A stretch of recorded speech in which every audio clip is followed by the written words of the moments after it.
Olá pessoal, tudo bom? Mais uma vez, é um prazer estar aqui com vocês e hoje a gente vai ter uma aula onde a gente continua o estudo sobre aceleração, agora num caso bem específico, que é o caso da aceleração em queda livre. Vamos lá, vamos estudar até o final dessa aula para a gente entender como ficam as equações.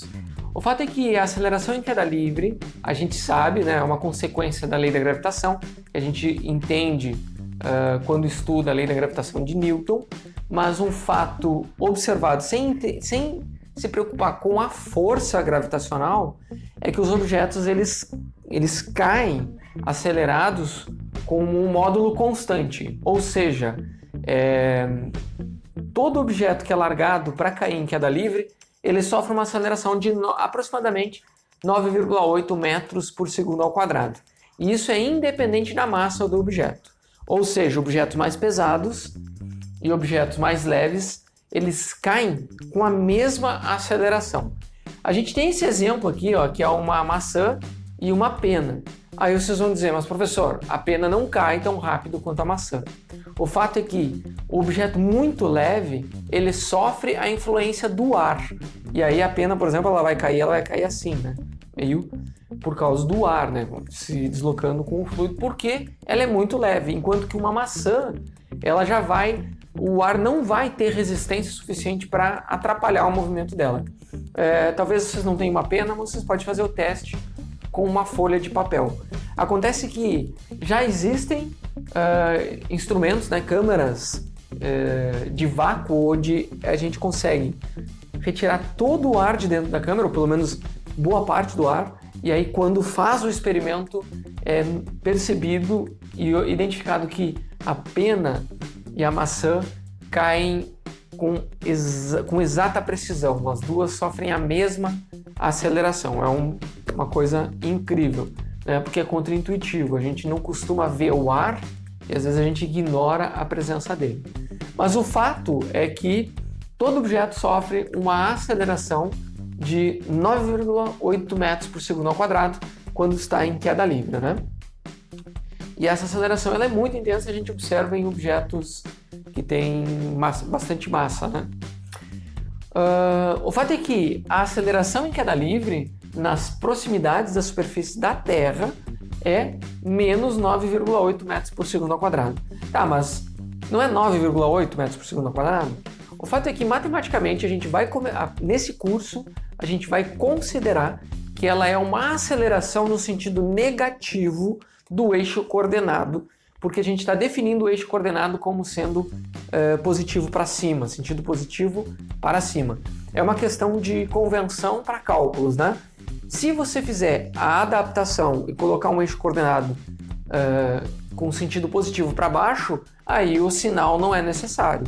Mas como convencionalmente a gente define sentido positivo do movimento como sendo para cima, né, geralmente no eixo Y, que é o que a gente vai usar para resolver os problemas aqui, a gente vai chamar isso de uma aceleração com um sinal negativo. Então esse sinal indica o sentido do movimento, ok? Então é muito importante prestar atenção que o módulo da aceleração é igual a g, né? Mas a aceleração ela é uma grandeza vetorial. Então ela tem um sentido e muitas vezes está representado por um sinal positivo ou negativo, né? Quando é um movimento unidimensional, como é o caso da aceleração da queda livre, que é em uma única dimensão, né? Um movimento em uma única dimensão. A menos que a gente ajuste para um sistema coordenado que, né, não seja vertical. Mas não é muito inteligente fazer isso, porque o problema fica muito complicado. Então, pessoal, olha só, nunca substituam G por menos 9,8. G é 9,8. Tá?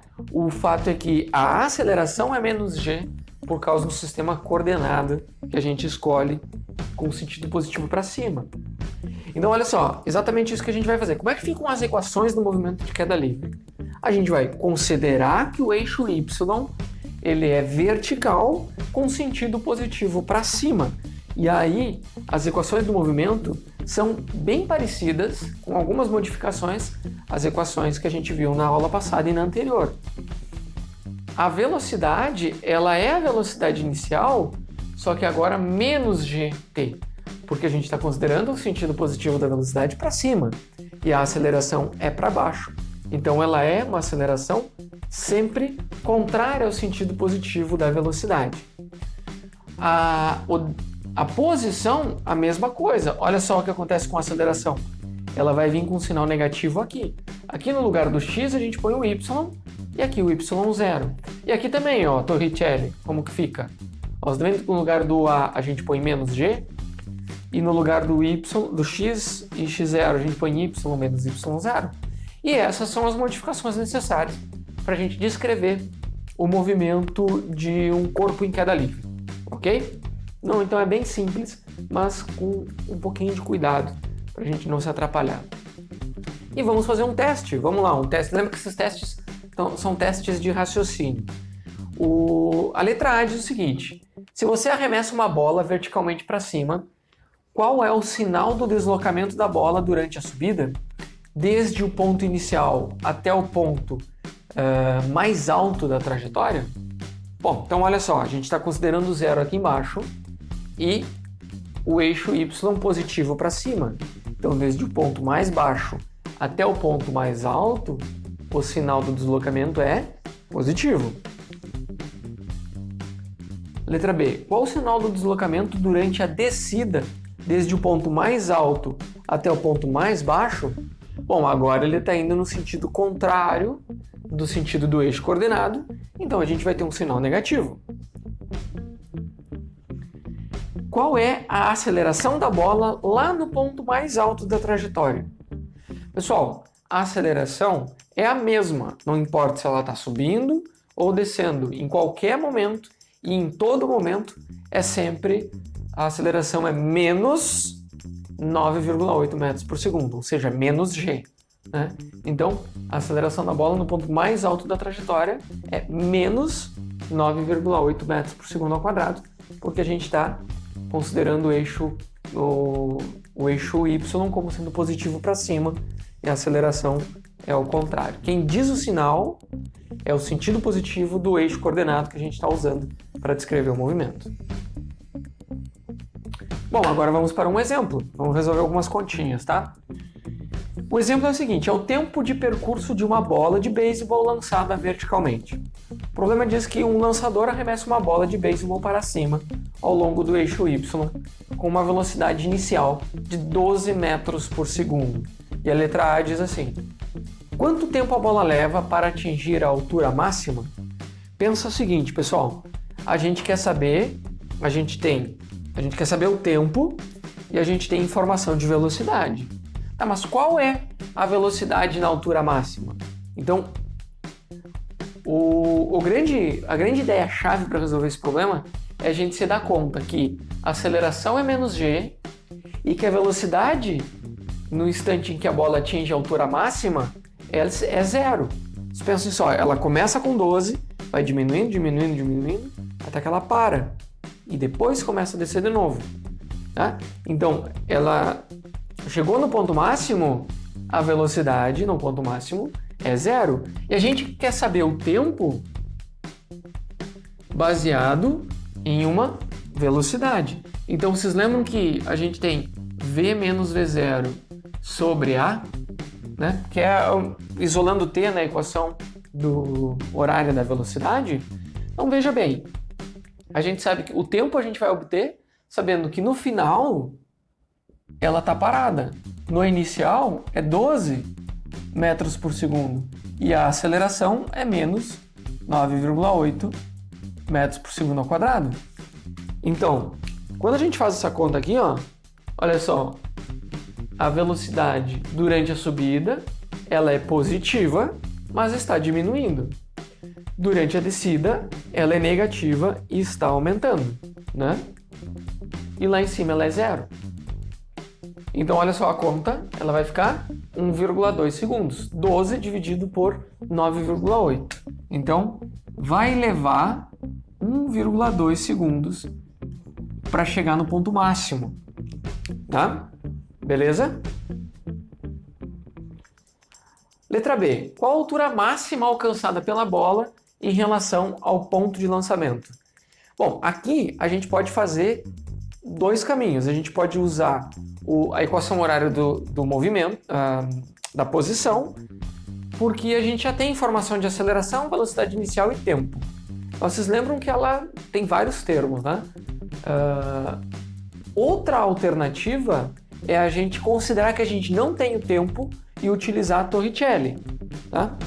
Então, olha só, a gente sabe que a posição inicial é 0, pela parte do y0 igual a 0, a gente coloca o eixo de coordenadas como o zero dele no momento, a posição do lançamento, e a velocidade na altura máxima é 0. Então a gente pode calcular essa distância aqui utilizando Torricelli.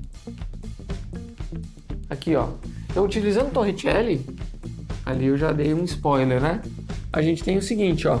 V ao quadrado, aliás, a gente tem y menos y0 igual a v ao quadrado menos v0 ao quadrado sobre 2a. Lembra que o 2a, ele tá, aliás, aqui é menos 2g, né? Aqui poderia ser como menos g também. Lembra que o a é menos g? Lembra que o 2a está multiplicando o y menos y0? Agora o y0 é 0. Esse cara aqui vai ser 0. E a velocidade final é 0. Então a gente fica com y, que é a altura máxima, é quando a velocidade final é 0. A gente tem menos 12 ao quadrado dividido por menos 2 vezes 9,8. Então daqui menos com menos vai ficar mais, né? A gente pode tirar, eliminar esses sinais aqui. E fazendo essa conta, aqui eu tenho uma cola, né? É 7,3 metros. Porque a gente vai pegar 12 ao quadrado dividido por 2 vezes 9,8. Isso aqui vai dar 7,3 metros, altura máxima.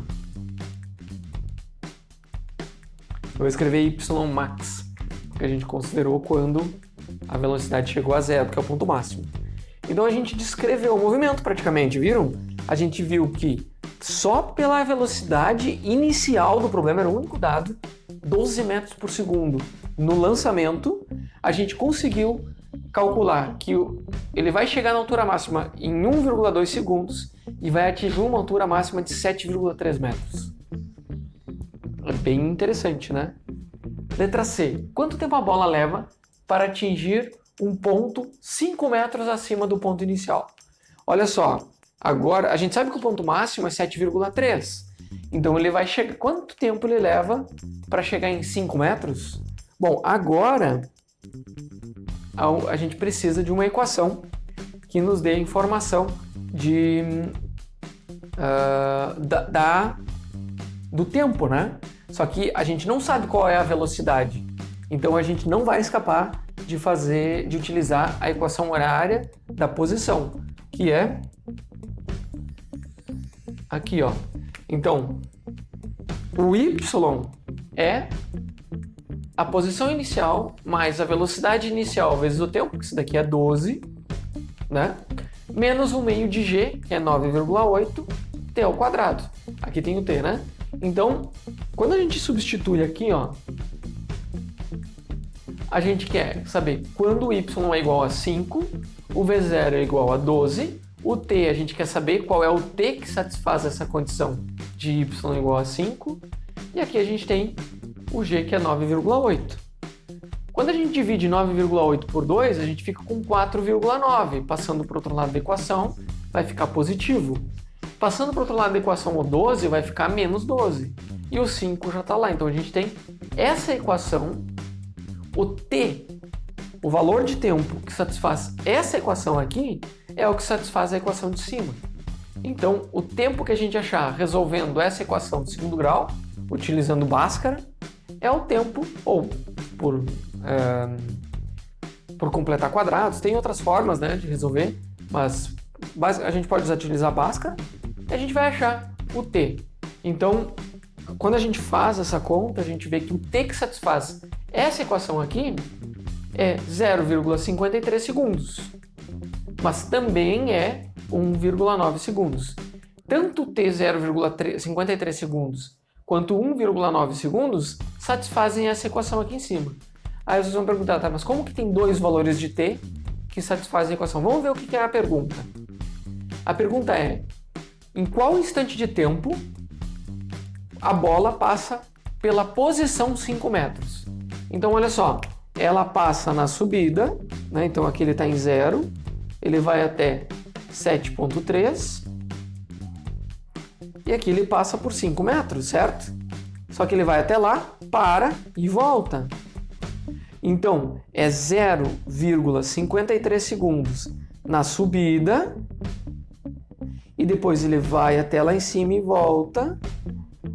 E 1,9 segundos depois do lançamento, ele passa de novo por 5 metros. Então ele passa duas vezes, uma vez na subida e uma vez na descida. Vocês veem que é interessante que a equação, ela só resolvendo, usando matemática, a gente consegue essas duas informações. Bom, pessoal, então com isso a gente viu um exemplo bem bacana, a gente aplicou as equações do movimento uniformemente variado, né? E no caso da aceleração de queda livre. Para a próxima aula, a gente já vai ver como é que funciona a integração de gráficos em uma análise de movimento. Como é que ficam os gráficos dos movimentos, da posição, da velocidade e do tempo. E da aceleração, desculpa, em função do tempo. E então, se vocês... Lembrando que aqui a gente está falando de ciência, né, tentando entender o nosso mundo. E se vocês não se inscreveram no canal, se inscreve agora, já dá um like no vídeo e nos vemos na próxima aula. Um forte abraço e até mais!